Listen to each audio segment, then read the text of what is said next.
벌써 한 해의 반이 지나갔네요. 우리는 꼭 일기를 꼬박꼬박 써야겠다고 다짐했었는데 작심삼일로 5번이나 실패했거든요. 시간이 이렇게 빨리 흘렀다는 걸 깨닫고 꾸준히 도전해 볼 생각이 들었어요. 무슨 일이든 어떤 상황이든 감정이 희미해질 수 있다는 걸 알기 때문에 빠르기 전에 두고두고 기억하고 싶은 일들을 적어봅니다. 부족한 글 솜씨일지라도 따뜻한 마음으로 읽어주셨으면 좋겠어요. 제가 30대 중반의 평범한 여성이고 결혼한 지 이제 막 4년 정도 됐어요. 남편은 제가 공부하는 가장 어려운 시기에 우연히 소개로 만난 사람이에요. 5년의 끝에 우리는 결혼했어요. 저희 부부는 결혼 전부터 약속했어요. 아이 없이 평생을 함께 시내 아래 최선을 다하며 오순도순 살아가자고요. 남편과 이야기를 나누며 시간을 보내는 것이 제게 가장 큰 기쁨 중 하나인데 우리의 성향과 가치관이 잘 맞았거든요. 또한 저희 둘 다 육아에 흥미를 느끼는데 그래서 남편과 마찬가지로 직장을 그만두고 싶은 생각이 없어요. 결혼 전 서로의 뜻과 생각이 잘 맞아 행복하게 지낼 것으로 생각했었거든요. 그러나 실제 결혼 후에는 예상치 못한 문제들이 생겨나더라고요. 결혼이라는 것은 수많은 인연의 시작이자 예상치 못한 문제가 발생할 수 있는 복잡한 관계 네트워크를 뜻한다는 것을 알게 되었어요. 몇 년 전까지만 해도 평화롭게 흘러가던 일상에도 예상치 못한 사건이 찾아왔던 것처럼 말이에요. 저는 의사입니다. 오늘 이야기를 고려해 어느 쪽을 인증받을지 결정하지 않을 것입니다. 결혼 전문의 시험을 보았고 친척이 운영 중인 병원에서 좋은 기회를 얻어 들어올 수 있었습니다. 지금까지 큰 문제 없이 일해왔으나 움직임에 대해 언급하고 싶습니다. 대우가 좋고 환경이 만족스러워서 현재는 직장에서 행복합니다. 아마도 가족적인 이유도 있겠지만요. 의사가 되기까지 드라마틱한 사연은 없습니다. 평범한 과정을 거쳐 외대에 들어가고 지금의 위치에 오게 되었습니다. 게다가 엄밀히 따지자면 월급을 받는 일반 직장인으로서 특별히 자랑할 만한 것이 없다고 생각했습니다. 그러나 제가 의사인 이유만으로 언젠가부터 손이 동서가 제 가족 내에서 험담을 하고 다니기 시작했어요. 이 일의 첫 시작은 아마 제가 결혼을 약속한 시점부터 같아요. 큰 동서라는 형님은 저보다 1살 많지만 그 당시 결혼한 지 10년이 넘었다고 들었어요. 직장에서 아주버님을 만나 연애 6개월 만에 결혼했다더군요. 지금은 초등학생 조카를 키우며 학습시 선생님을 지나고 있어요. 수어머니 말씀에 따르면 처음 만났을 때는 아주 열정적이고 친화력 있는 편이었는데 어느 순간부터 말수가 적어지고 표정이 어두워졌다고 들었어요. 제 눈에도 그 변화가 잘 안 와닿았지만 둘 사이의 깊은 대화를 나누는 모습은 보이지 않았습니다. 형님과 나도 같은 집안 출신이라서 연을 맺어진 거지만 사실 이렇게만 보면 딱히 접점이 없어서 결혼 이후로는 가깝게 지내지 않았거든요. 일하는 시간, 생활 환경, 그리고 지금까지 걸어온 길 등 전부 다릅니다. 저희는 아이도 없고요. 그래서 처음에 제 험담을 전해 들었을 때 많이 놀랐어요. 우린 없네 다른 사람인데 나에 대해 얼마나 알고 있다고 그렇게 더 두고 다녔을까 싶어서요. 이 사실을 전해준 건 다름 아닌 아주버님이셨습니다. 아주버님과 남편은 어렸을 때부터 워낙 살이 가늘었대요. 아주버님은 결단력이 있고 자기 주장이 확고한 편인데 반면에 남편은 유순하고 상대를 먼저 존중하는 편이거든요. 오히려 이렇게 전혀 다른 성격을 가졌기 때문에 지금까지 서로를 배려하고 있습니다. 이해하며 지낼 수 있을 것 같아요. 남편은 점수가 시작할 때도 작은 부족함을 알리는 소식을 듣자마자 먼저 연락한 사람이 저였어요. 본인이 사회초년생일 때부터 모으던 적금으로 남편의 사업을 도왔다고 합니다. 물론 글로 형제와 대략을 했다고 했지만 가정을 꾸린 사람이 가족을 돕는 건 쉽지 않을 거라 생각해요. 남편과 연애할 때도 그전이었는데 아직도 그 애정과 감사함이 남아있어요. 결혼 약속한 후 식을 올리기 전까지 가끔씩 남편과 함께 아버님을 만나 식사했어요. 남편의 사업이 어느 정도 안정되고 이자를 갚아야 할 때 식사를 함께 했습니다. 자리를 자주 마련했거든요. 그때마다 형님도 함께 초대했지만 제가 아직 그리고도 아닌데 얼굴을 자주 보는 게 어색하고 싫다며 자리에 나온 적은 없어요. 당시 아주버님이 술만 드시면 매번 버릇처럼 들어놓던 이야기가 기억에 남아요. 우리 부인 고생 참 많이 지며 저리게 가난한 집에서 태어나 대학도 포기하고 그 예쁜 낙에 일만 하다 나 같은 인간을 만나 경까지 했으니까. 어디 끝나는 것뿐이겠어요. 수는 즐길 수 없이 덜컥 야 오히려 태어나서 임신한 죄로 일 다녀 낳아낸 후에도 지금까지 적성에 안 맞는 선생의 리나에 참 박복한 사람이에요. 다 내가 한심하고 모자라 그런 거고요. 전에 말씀드린 것처럼 그런 이유로 제 상황을 설명하기가 부족한 거예요.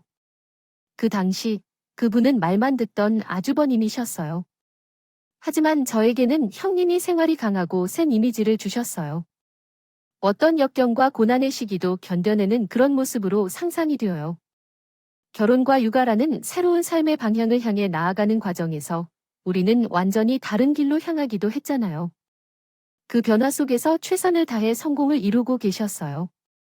제게는 외모조차 보지 못한 상태에서도 같은 사람으로서 그리고 여성으로서 형님에게 존경심을 느꼈어요.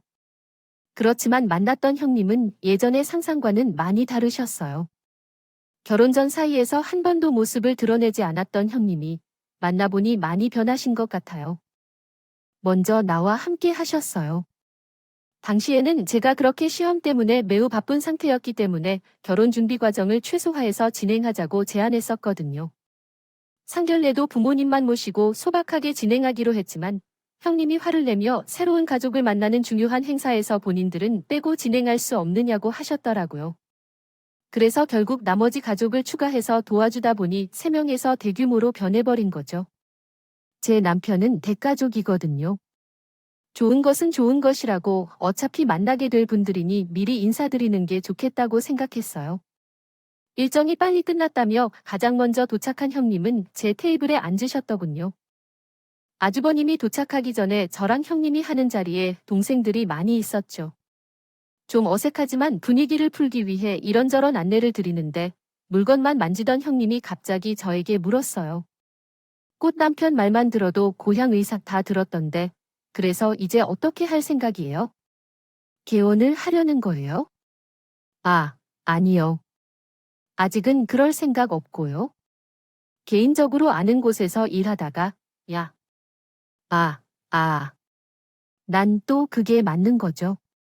괜히 젊은 여자 의사가 더욱 병원에서 달았다가 말하는 경우도 종종 있으니까 마침내 뜻을 이해하지 못해 당황했는데 그때 남편과 아주버님이 도착했습니다. 들어오셨어요. 제 친동생도 좀 이상하다는 식으로 저한테 눈빛을 보내지만 어른들을 만나는 자리에 이미 기분상으로 있기 싫어서 애써 웃어 보이려 했습니다. 지금 와서 생각해보면 말하고자 한 바로 그대로의 의미였던 것 같아요. 그만큼을 깎아내리려는 것이 없겠죠. 그런데 아주 선생님이 들어오니 형님 태도가 완전히 바뀌었어요. 언제 그랬냐는 듯 갑자기 입을 꼭 다무시고 중에 물만 들이키는 것이에요. 얼떨결에 눈치를 보게 되었는데 분위기상 뭔가 다둥이 있어 버렸어요. 형님은 일부러 말을 안 하고 아주 선생님은 그런 형님을 여겨보면서 있어 무거운 공기를 풀려고 하는 것처럼 거였어요. 어떤 사연이 있었던 건지 크게 궁금하진 않았어요. 부부 사이에서 다투는 것은 당연한 일일 수도 있고 미처 말하지 못한 사정이 있을 수도 있습니다. 그러나 예상과는 완전히 다른 형태의 형님이 하신 질문이나 취향이나 분위기 때문에 전혀 지쳐하지 않았습니다. 혹시 제가 뭔가 잘못을 했나 궁금해하는 마음이 들기도 했지만 만나는 것이 힐링이 될 수도 있는 것이니까요. 도저히 이해가 가지 않았죠. 그 후에는 병원에 입사하고 결혼을 해서 안정적인 유분기가 이전에 비해 적은 것을 느끼고 있었어요. 저의 삶은 반년 동안 정신없이 흘러가는 일상에 익숙해지고 있었죠. 그런 가운데 부인이 갑자기 몸이 안 좋아져서 우리 병원을 찾기 시작했습니다. 병원은 시가로부터 조금 떨어져 있었지만 어쨌든 가족을 위해서 치료를 받는 게 믿음직스러울 것 같네요. 2010년에는 며느리가 많이 도와드려서 대기자로서 덕보게 해주고 싶었어요. 그런데 샤씨의 성격이 좀 이해하기 어렵다고 할까요? 칭찬하면 클라라 하고 그렇지 않으면 지나치게 이야기를 널리 퍼뜨리는 경향이 있어요. 제게 진료를 받은 이야기를 추측해서 그것도 자주 말하시는 것 같았어요. 물론 며느리를 자랑하기 위해서였을 거라 생각하지만 제 입장에서는 조금 민망하기도 했고 막강하게 옳다는 느낌이 들기도 했어요. 그런데 문제는 그런 일이 가족 모임 중에 생겼어요. 수봉원님 댁 근처에 유명한 음식점이 생기자 우리가 모두 식사 자리를 가지게 되었습니다. 아버님은 부모님 옆에 앉히러 직접 모셔가자고 했고 저희 남편은 따로 합류하기로 했는데요. 그날 처리할 업무가 이상하게 많아서 정말 늦게 참석하기로 했어요. 일을 정신없이 끝내고 음식점에 갔는데 술을 한 잔씩 드시고 계셨어요. 남편이 눈치를 보더니 덜한 사람이 먼저 나서서 요렇게 내전이냐며 살짝 타박을 했어요. 저도 늦어서 죄송하다 말했습니다. 그리고 선의 식사를 하려 했는데 샤머니 갑자기 큰 소리로 이런 말씀을 하시더군요. 일하다 보면 드실 수도 있지. 우리 며느리는 1시간 2시간 아니면 일에 와서 다 괜찮아. 이렇게 어른이자 잘못이고 능력까지 있는데 믿는 게 모태수라고 병원에서 일하는 거. 그거 아무나 하는 게 아니에요. 내가 며느리 또 그 볼 줄은 꿈에도 몰랐지 뭐야요. 형님이 갑자기 어두워지는 걸 보며 또 웃음이 절로 나오고 있었는데 그러다가 형님의 표정이 갑자기 어두워지는 걸 느꼈어요. 내가 혼자 이런 일을 겪어버린 것 같아요. 형님에게는 분명 웃기 싫은 우통인 줄 알았지만 나는 처음에만 그러고 묘한 낌새를 느꼈어요. 오늘은 기분이 좋으셔서 무슨 일이 일어날지 모르는데 형님도 단 한 백 타치를 내는 것 같아요. 그러니 나는 분위기를 망친 것 같았어요. 어쩌다 얼어붙은 분위기를 풀어야 해야 할 것 같았죠. 아니에요. 그냥 어머니를 뺏긴 채로 우리 가족들에게서 보고 배운 대로 행동한 거예요. 어머니는 가족을 보면서 행복해 하시는데 그 모습이 항상 좋았어요.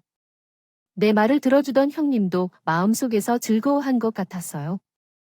아무런 말 없이 갑작스레 웃기만 하니 어머님이 하시던 말 같아요. 얘가 그렇게 웃기게 하는 이유가 있어요. 얘는 그런 말을 못하는 것 같아요. 안녕. 동사 말은 그냥 한 개로 넘겼고요. 어머님의 반응이 재밌어서요. 제 반응이 어떻다는 거죠? 어머님의 목소리가 더 높아지자 아주버님이 형님의 팔을 잡으며 알려기 시작했어요. 형님은 술에 취한 건지 알아차리지 못하는 건지 여태까지 차가운 게 깨진 것 같았어요. 어떻게 된 거야? 사랑 나와 비교를 하고 싶어서 계속 타이밍을 보고 계셨나 봐요. 하지만 그냥 오자마자 맥락 없이 칭찬한 게 좀 웃기게 느껴졌어요. 내 눈에 너무 뚜렷하게 보이니까 그게 좀 재밌었어요. 오늘은 기분이 좋은 자리이니까 딱 오늘까지만 웃으면 안 돼요, 엄마. 아예 말한 것 좀 봐. 아니, 이러니까 비교하는 거야? 이러니까 우아한 듯이 있는 것처럼 인상 부인하고 악수하고 앉아서 밑사람이 될 것 같고 비아냥하고 거리면 나가고 싶어져.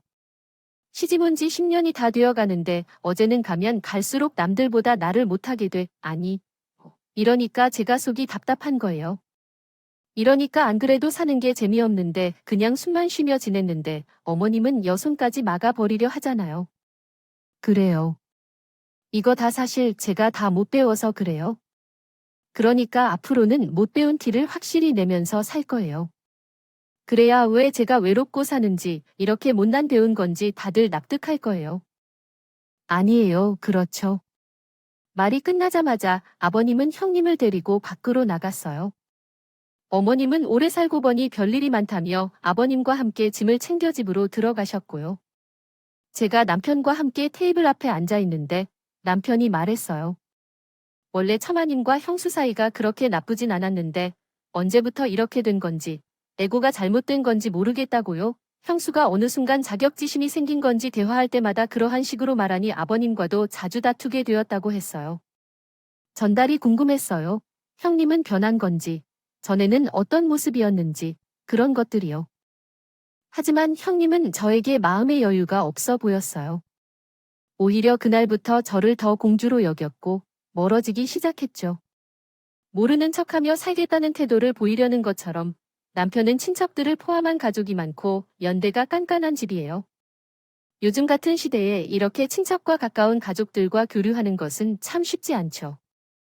형님은 아마도 10년 전에 결혼하셨기 때문에 친척들과 사이도 좋았겠지만 샤마님과 다퉈 다신 어머니 편이 되었다 생각한 건지 제게 적대적으로 다가오며 다른 친척과 가족들을 회유하기 시작한 겁니다. 친척들과의 모임 자리에서 이런 일이 있었어요. 체험담을 늘어놓는 중에 한 분이 의사라며 옷을 떼울 때 뒤에서 일하는 사람이 페이 닥터라고 했어요. 무슨 얘기나 하는 줄 알았더니 나의 도자기랑 비슷한 것도 있고 어머님 앞에서는 어른 티를 내며 귀염차나 했지만 도저히 못 봐주겠다고 하더라고요. 요즘 회사는 옛날과 달라졌다고 하는데 이런 얘기 하다 보면 내 아픈 점이 나오면 끝까지 하고 싶지 않을까 합니다. 의사란 이름을 끝까지 들어다닐 수 있는지 궁금했죠. 반박할 수 없는 이야기만 쏟아내니까 정신 없어 하더라고요. 자기 욕을 할 정도로 나쁘다는 건 알아야 하는데 버님께서는 남편과 솔 가족 이야기를 전해주셨다더군요. 부모님도 그 문제로 인해서 다투는 경우가 많다고 하셔서 대신 미안하다고 사과하셨다고 해요. 형님에게 무슨 문제가 있는 건지 모르겠지만 아무래도 문제는 크군요. 이유를 밝히지 않고 누구도 자신을 도와주지 않는다고 하며 서로 기만하는 것 같아요. 그 말을 듣고 나도 궁금해지더라고요. 그래서 형님이 모두가 나에게 맞출 때까지 친척들이 참여하는 모임에 참석했었지. 그래서 다른 친척들도 포만감을 느꼈다는 것을 들으니까요. 하지만 그분들도 샤먼 미나 남편이 한 말을 똑같이 하는군요. 원래는 확실히 그런 사람이 아니었는데 언젠가부터 변한 모양이라고 해요. 대중의 기억이 정확하다면 아마도 조카가 초등학교에 입학하여 처음 일해본 것 같았어요. 이 이야기를 듣는데 불쾌함보다는 이상한 마음의 의문이 점점 더 커져갔어요. 조카는 굉장히 맞고 천재인 초등학생인가 봐요. 아, 아니에요. 마주친 적은 많지 않지만 볼 때마다 참 예쁘게 생기셨다고 생각해요. 요즘 아이들은 예전처럼 순하고 황당하게 보여요. 들으면 들을수록 문제를 일으킬 데가 없는 엄마 바라기가 되었어요. 아주버님도 만나는 신고가 우리 남편밖에 없을 만큼 가정에만 있는 사람이에요. 누구보다 성실하게 일하면서 그럼에도 불구하고 형님이 왜 변했는지, 변할 수밖에 없었는지 궁금해졌어요. 아무리 고민하고 생각해봐도 형님의 변화 이유와 나에게 나타나는 공격성이 있던 것은 열등감 때문이라고 생각해요. 만약에 그에 대한 반응을 하지 않으면 조금씩 떠나가게 될 것 같아서요. 하지만 제 생각과는 다르게 문제는 더욱 커져가고 있었습니다.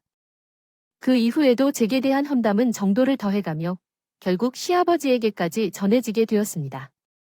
사촌 원님이 형님을 불러서 강하게 혼나셨다는 소문이 돌았는데 집안을 망신스럽게 만든다는 것을 멈추고 가족 사이에 발생한 불화는 직접 해결해야 한다고 하셨어요. 아마도 제가 직접 찾아가서 사과해야 한다고 말한 것 같아요.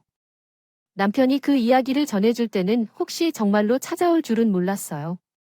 상당히 자존심이 센 분으로 두렵고 제 얼굴을 보는 것조차 겨우겨우 할 수밖에 없을 것 같았어요. 그러나 형님이 정말로 제게로 찾아오셨습니다. 그날은 단지 일상적으로 일하는 중이었을 뿐이었어요. 갑자기 형님으로부터 연락이 와서 점심시간에 만날 수 있는지 물어보더군요. 우선 이해했습니다. 그리고 남편에게 전화가 왔어요.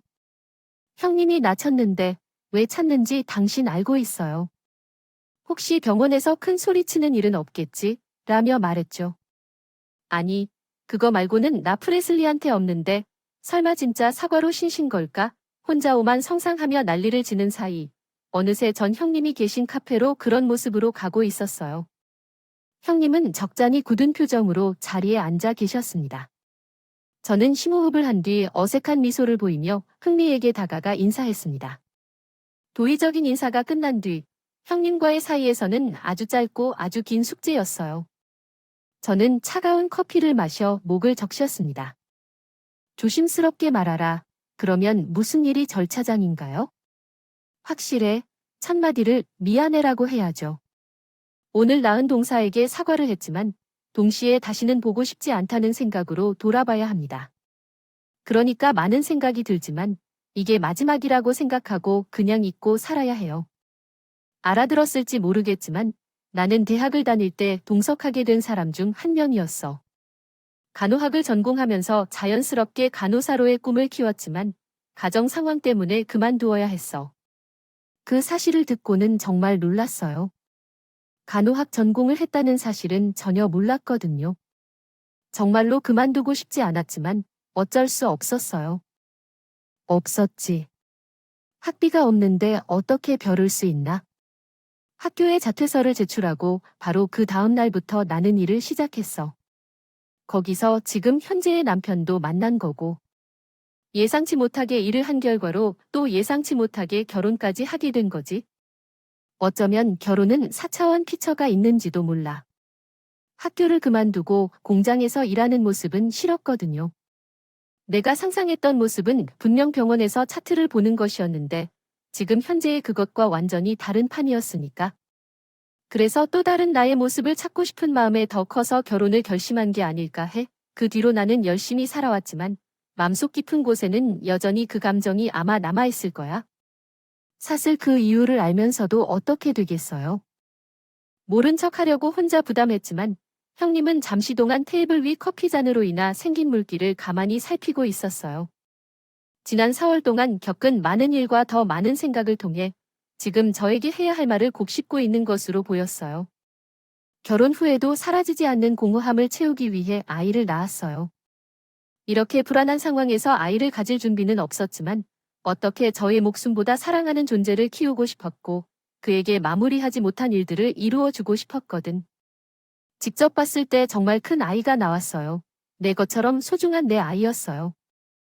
그러나 엄마가 된 나의 모습도 마음에 들지 않아서 아이를 낳은 초기에는 시간이 어떻게 지나갔는지 모를 정도로 정신이 없었으니 생각이라는 것을 알아차릴 수가 없었지만 아이가 서서히 자라면서 시간의 조각이 생기면서 다시 나로서도 되는 사람이 되어 끊임없이 고민하게 되었어. 가난한 집 구석에서 못 살게 되는 모습도 아이를 돌보는 내 모습은 아예 뒷전이야.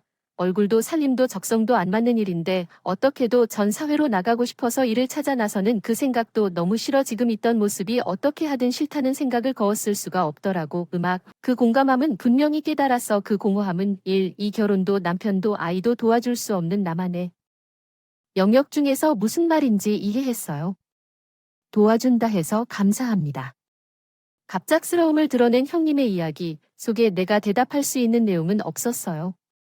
그 고통스러운 시간을 헤아릴 수 없어졌지만 말을 전하려는 형님의 눈빛이 너무 간절해 보여서 어떤 말을 해야 할지 몰랐어요. 형님은 제가 전보다 이해할 수 있을 거라고 생각하고 물어봤던 걸까요? 아무런 사이도 아니었음에도 불구하고 자신의 눈이 깊게 맞닿는 어떤 사람이나 가족조차도 못하는 이야기를 한다는 것이 어떤 감정이나 상황이 가능했을까요? 고개를 끄덕이지 못하고 가만히 형님의 눈을 쳐다봤어요. 이제까지 부족한 모습을 보여서 죄송했어요. 동서한테 자격지심을 가져야 한다는 건 맞아요. 바닥난 자존심을 어떻게든 살려고 동서를 잡아당겨 끌어내리려는 거야. 아주 낮은 수단으로. 그래서 내가 원하는 대로 욕하고 고랬대. 이부초와 그걸로 마음이 필요 없겠지만 적어도 나중에 그럴 거라. 그때 그냥 한마디 하면 되겠지만 후회하지 않을 테니까 형님은 정말로 나를 때릴 수 있다고 생각하고 말했던 걸까요? 심지어 그것도 우리 병원 앞 카페에서 한 말이죠. 무슨 의도였는지. 중요한 사항이지만 그 말 때문에 긴장이 풀렸어요. 피식피식 웃음이 나왔거든요. 이건 하이파이브 하는 제스처를 받게 되는 건가 이런 생각을 하다가 마침 병원에 들어가야 할 시간이 되었어요. 멍하니 앉아있는 형님을 바라보며 나는 이만 가야지 하며 일어나서 나갔습니다. 병원으로 돌아가는 길에는 이런저런 생각이 들었어요. 형님이 왜 다시는 보지 않겠다고 했는지 어렴풋이 알 것 같더군요. 연휴 끝내기는 그 말처럼 쉬운 일이 아닌데도 이렇게 각오하고 왔다는 것은 제게 모든 것을 털어놓으라고 하는 거겠죠. 그런데 나는 그것을 붙잡아달라는 말처럼 들렸어요. 참 어이가 없죠. 열등감으로 똘똘 뭉쳐있는 절크루케나 미워하고 있었는데 이렇게 말했어요. 지금 생각해보면 제가 그 잘못된 언행을 알고도 해코지를 참고한 것도 날 찾아온 사람을 별말 없이 그냥 돌아보는 것도 모두야. 같은 이유 때문에 그렇다고요. 아마도 저는 형님이 무엇을 의미하는지 같아요. 같은 사람으로서 공감함이 들어와요. 예전에 말하던 것처럼 저는 형님이 걸어온 길과는 너무나 다른 삶을 살아왔어요. 그래서 현재의 그 모든 시간을 이해하거나 공감할 수 없어요. 하지만 저도 비슷한 감정을 겪은 적이 있거든요. 지금의 제가 과거의 기대와는 전혀 다른 모습이라 스스로에게 실망한 그런 기억을 가지고 있어요. 대학 입시를 준비할 때 성적이 기대만큼 나오지 않아서 재수를 했었거든요. 그 당시에 제가 당연히 의대에 갈 거라고 생각했던 부모님은 꽤 실망했었어요. 수능을 망쳐서 가장 슬픈 건 안 되어야 해요.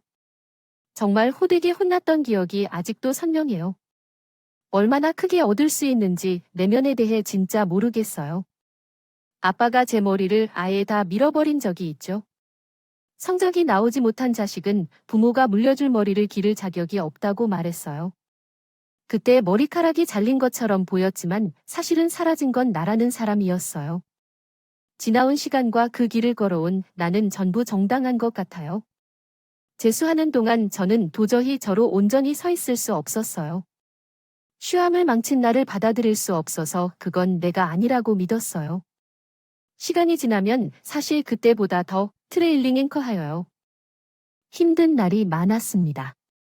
사회에 나가보면 순종만이 남들에게는 당연한 것처럼 여겼습니다. 하지만 그만큼 어려운 상황에서 전 이런 적은 없었던 것 같아요. 나로서 어떤 사람인지 알려면 전에 합격이라는 목표를 위해 자신을 버려야 하는 아이러니한 상황이었기 때문이죠. 당시 대학에 다니던 사촌 언니에게는 많이 질투했던 기억이 있습니다. 형제가 없던 나에겐 사촌 언니가 친한 친구나 가족 같은 존재였기 때문입니다. 그만큼 잘해주었고 저도 그에 보답하기 위해 노력했었습니다. 그런데 입시를 시작하고 나서 명문대학, 그것도 한 번에 합격한 언니와의 관계가 급격히 변했습니다. 어릴 때부터 친했던 언니가 돌변한 것 같아서 언니에게 미움을 품고 있던 것 같아요. 그래서 명절에 언니가 방문할 때면 일부러 인사조차 하고 싶지 않았던 기억이 납니다. 철들 때야 왜 그랬는지 싶지만 적어도 그 당신 모든 게 심각했던 것 같아요. 저희 형님은 정신없이 살아가다가 이코이턴 때의 검정을 다시 일으키고 있어서 얼마나 괴로울까요? 아마 그릇된 행동을 하면서도 그때마다 스스로를 굉장히 믿지 못했을 거예요. 잘못된 것을 알고 있는데 결국 하지 않으면 안 되는 자신이 한심하게 느껴져서 어떻게 해서라도 멈추고 싶었지만 그 방법을 몰랐었죠. 오랜만에 옛 기억과 감정을 떠올리니 형님이 그때 어린 내 모습과 같아서 눈물이 났어요. 그때부터 아마도 저는 용서를 결심한 것 같아요. 아주머니가 우리를 찾아와 용서를 받으려 했다면 구했지만 남편은 그냥 얼굴 보지 말고 살자 했거든요. 본인이 따로 아버지와 어머니를 챙기겠다. 나 이대로 대충 사과받고 해서 태어난 척 지내는 모습을 보다 보면 꺼져 보일 거라고요. 그러니까 사실 그 말은 맞아요. 이미 어려운 상황에서 나와 맞지 않는 사람과 마주한다면 이유가 없죠. 그런데 형님께서 제 마음을 알게 된 순간부터는 모른 척하기가 어려워졌어요. 제 혼자 두면 결국은 문제가 커져서 붕괴할 텐데 누구나 그런 결말을 바라지 않으니까요. 이런 생각들 때문에 문제가 해결되지 않고 고민에 빠져들어 소병을 앓았네요. 그렇게 긴 고민 끝에 몇 주가 지난 후에 제가 형님 댁을 혼자 찾아갔습니다. 우리의 자세는 레마까지도 모르던 남편이 왜 해야 하는지 같이 주겠다고 했지만 저는 거절했어요. 어찌하여 또 얼굴을 못 볼 것이란 각오를 하고 찾아가게 된 거예요. 형님은 저를 만난 이후로 계속해서 집에만 빠져 계신다고 했어요.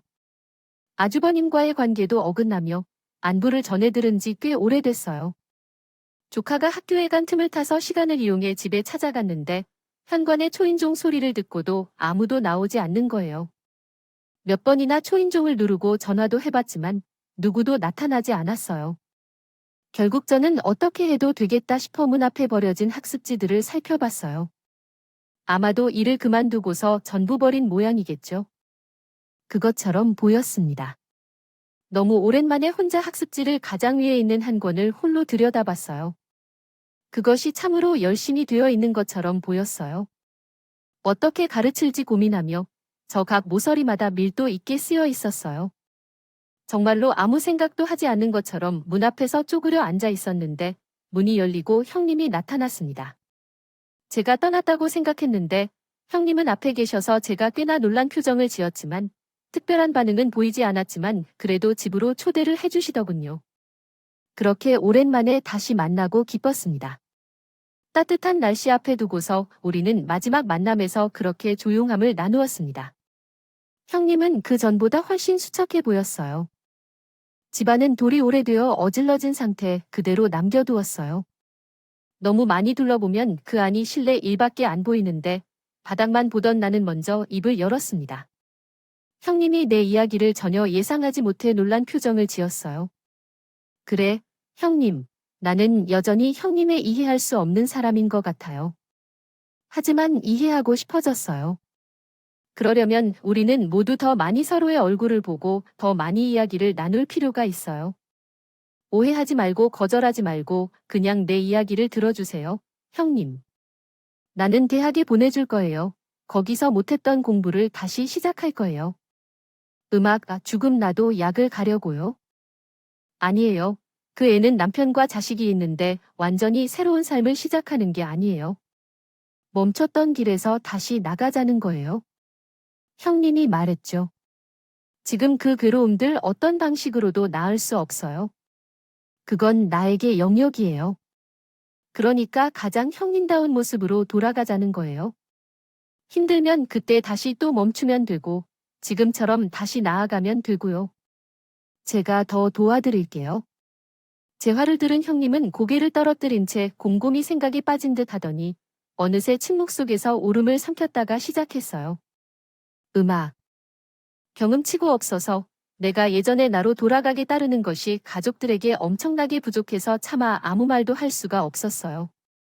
음악아 시체가 와서도 내가 그래도 될까 내가 해낼 수 있을까 우선 해보세요 그래도 될지 해낼 수 있을지는 자신에게 달렸어요 모든 것을 해결할 때까지요 물론 전형적인 말처럼 대단하지 않은 월급쟁이지만 그래도 힘을 내는 게 까닭이죠 고개를 들지 못한 형님을 위해 농담을 섞어봤는데 오히려 방 안을 맴돌던 울음소리는 더 커졌습니다. 제게도 이상한 감정이 벅차올라와서 더 이상 말을 이어갈 수 없었어요. 그때 제가 느낀 감정은 무엇이었을까요? 모르겠어요. 그건 마치 너와 나의 안타까움을 넘어서 그랬던 것 같아요. 아마 일종의 동지애였을까요? 그 고민을 모아두었던 적금을 깨서 형님을 물심양면으로 뽑기 시작했어요. 아까운 생각은 안 들었어요. 예전에 할머니는 남편을 도와주었던 것처럼, 그리고 남편이 다식하게 아팠던 것처럼 순리대로 오고 갈 것이라고 생각했거든요. 우리의 선택에 할머니와 남편은 크게 놀란 듯했지만 반대는 하지 않았어요. 할머니는 자신만의 눈물과 바람을 보이며 자신이 너무 무지한 것 같다고 반성하셨어요. 남편은 이런 선택을 해줘서 고마워했지만 전 제 감정과 마음을 위해 아니라고 정중히 했어요. 선택한 것이니 고마워하면 안 된다고 말했고요. 형이 독서실 다니기 시작하면서 가정에 소홀해진 부분을 마음쓰기 위해 가사 도우미를 따로 불렀고 남편은 출퇴근 시간을 조정하여 축하의 등하교를 도왔습니다. 아주부는 매일 저녁 집안일을 맡아서 했고 나중에 들어보니 주변의 모든 가족이 자신을 위해 애쓰는 모습을 보며 형이 더 열심히 학업에 전념할 수 있다고 합니다. 다 잊을 수가 없어 크게 저희 가장 큰 토끼턱이 된 것이니까요. 수아마님과 시아버님은 이제 와서 어떤 대학을 가려면 언짢다 하셨지만 설득하는 일은 생각보다 어렵지 않았어요. 아주부와 저희들의 문제를 해결할 것입니다. 못한 채 이대로 영원히 남지 않거나 형님의 대학 입시를 응원해주는 것 중에 하나를 선택하라고 두었거든요. 그렇게 형님은 모두의 응원과 지지 속에서 공부를 계속해 나가고 있어요. 그는 누구보다 열심히 노력하고 있어요. 오랜만에 다시 공부를 시작하려니 학습 제한이 비교도 안 된다며 우스꽝스런 이야기를 할 정도가 되어 있어요. 여기까지 오는데 참 많은 시간이 걸렸을 것 같아요. 형님은 아직도 미안함을 느끼지만 종종 연락은 안 되지만 종종 문자를 보내주는데 한 번은 그런 내용의 메시지였어요. 공부를 다시 시작하면서 물론 육체적으로도 정신적으로도 힘들 것이지만 그래도 갈 수 있을 것이라고 생각되네요. 내가 다시 숙대에 있을 때를 회상하는 것뿐이라 그런지 희망이 솟구쳐 고마움으로 노래 부르던 그때 말이야. 그 꿈을 내려놓고 가끔씩 병원에 다녀왔던 적이 있었지. 멀리서라도 간호사들을 보고 싶어 했거든. 병풍 의자에 앉아 내가 얼마나 행복해하였을지 생각했었어. 병원 외채 말고 지금 이렇게 책상 위에 앉아 있는데 자신이 너무나 택견애였어. 이제야 나에게도 미래가 열린 것 같아. 나를 이해해 주시고 알아주셔서 고마워 동석. 문자를 받은 후에는 또 조용히 눈물을 흘린 적은 없었지만 참으로 감사하게도 이번에는 안타까움이 아닌 감동이었어. 눈물이 쏟아지네요. 제가 한 선택이 형님의 미래를 결정했다고 생각하니 너무 다행해서 그 후로 형님은 밤낮 법칙 공부에 매진하여 일체 망설임 없이 대학의 간호학과에 합격했습니다. 합격 소식을 전해온 형님은 먼저 나를 찾아왔어요. 병원에서 나를 기다리고 있었는데 빨리 나오라는 연락을 받았죠. 내려가 보니 눈물 흘리는 형님이 나를 꼭 안아주셨습니다. 많이 힘들었지만 결국 자신의 길을 찾아낸 형님을 보니 너무 대단해서 눈물을 멈출 수 없었어요. 우리는 아버님과 남편처럼 필연적으로 연결된 운명은 아니지만 분명히 서로를 이해하는 소중한 연결이었어요. 지금까지 서로 흘린 눈물로부터 서로를 더욱 깊이 이해할 수 있게 되었습니다. 됐고 알아보았고 이렇게 뜨겁게 안아줄 수 있었으니까요. 음악, 그렇게 형님이 대학을 가셨고 정신없이 공부를 이어가고 계신데요. 가장 많이 변한 것은 대학 생활일 것이라고 생각할 수 있지만 제 생각에는 가장 큰 변화는 형님 자체에 있었어요. 정보도 많이 얻어서 그런가 봐요. 아마 지금의 모습이 사람들이 그렇게 말했던 형님의 본래 모습인 것 같아요. 내일은 형님의 얼굴로 그 얘기를 밝혀내는 모습을 이어가겠죠. 형님이 변하셨는데 우리 가족 전체가 다른 것 같아요. 훨씬 더 화목하고 편안한 분위기로 변해가는 게 느껴져요. 형님이 안정을 찾으신다면 우리도 평화를 되찾을 수 있을 거라 생각해요. 보면 가족들 모두가 형님이 정말 사랑하시나 봐요. 그래서 이제까지 모두가 함께 힘들게 하고 함께 길을 찾아 나아가는 듯한 느낌이에요. 그 뒤로 아버님과 형님과의 관계가 다시 회복되었다고 해요. 아버님 얘기를 들어보면 마치 신혼 시절로 돌아간 것 같다고 해요. 나는 대학을 다니면서 바쁜 와중에 조카와 함께 여행도 다녀오고 그 정도면 정말 다행한 일이라고 생각해요. 형님은 입시 때부터 아버님이 살림을 도맡아 하셨는데 그게 지금까지 이어져 있어요. 그래서 이런 이야기를 하니 나온 게 아쉽네요. 우리 남편도 배워야겠어요. 물론 남편도 형님과 아버님이 변화된 모습을 보면서 진심을 다해 행복해야 한다고요. 대학을 전적으로 책임지고 일했기 때문에 나도 더 열심히 일해야겠어요. 형님을 만날 때마다 항상 미안해하며 꼭 나중에 한꺼번에 가져갈 것이라고 약속해요. 그럴 때마다 나는 형님의 손을 꼭 잡고 선 이렇게 말해요. 아직은 공부를 더 열심히 해야 할 때니까 그런 생각을 하지 마세요, 형님. 대신 나중에 자격증을 따고 정식 간호사가 되면 우리 병원에서 일해주세요. 함께 환자를 돌보며 늘 제 곁에서 힘이 되어주세요. 그것에 대한 빚을 다 갚겠어요. 동서 병원에 가거나 그 곁에서 지내는 것도 정말 행복한 제안이에요. 그러나 그 부분이 있고 다른 부분은 다르죠. 돈을 갚으면서 헌담을 하려는 건가요? 예. 우스갯소리 하나에도 행복이 꺼질 수 있어요. 현자의 시간은 매우 소중하게 느껴집니다. 저는 지난 2년 동안 부지런히 보낸 시간이 자랑스럽습니다. 그 수많은 선택들 덕분에 누군가의 삶을 바꾸었고 또 제 삶도 바꿔놓았기 때문이죠. 지금은 제가 처음 마음이 듭니다. 살아가면서 진심이 아닌 모습에 상처를 받거나 고통스러워했던 적도 있었지만 그렇게 여러분은 진심을 버리지 않아야 합니다. 매 순간 진심을 다해 살아간다면 언젠가는 누군가의 진심과 마주할 수 있을 겁니다. 잊을 수 없는 아름다운 순간들은 제가 겪은 경험 덕분에 그 기적 같은 순간을 믿게 됩니다. 읽어주셔서 정말 감사합니다. 좋은 하루 보내세요. 오늘도 알겠습니다. 다시 한번 입력해주세요.